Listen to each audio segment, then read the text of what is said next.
हे बघा, ही चारी बाजूनी पाणी आहे, तलाव आहे आणि ही जहाज आहे. ही जहाज मध्ये बसून आम्ही आलो होतो रात्री. हे बघा, इकडे चारी बाजूनी बर्फच बर्फ पडलेलं आहे पूर्ण.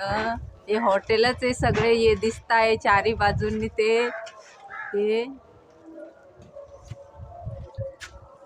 हे बघा, असे लाकडे खाली लावलेले आणि वरती असे रूम तयार केलेले पाण्यामध्ये. हे हा जो उघडा दरवाजा दिसतोय तो रूम आमचा आहे. तिथं नंदू पिल्लू आहे, नंदूचे पप्पा आहे आणि वरती घरावर पण बर्फच पडलेलं आहे.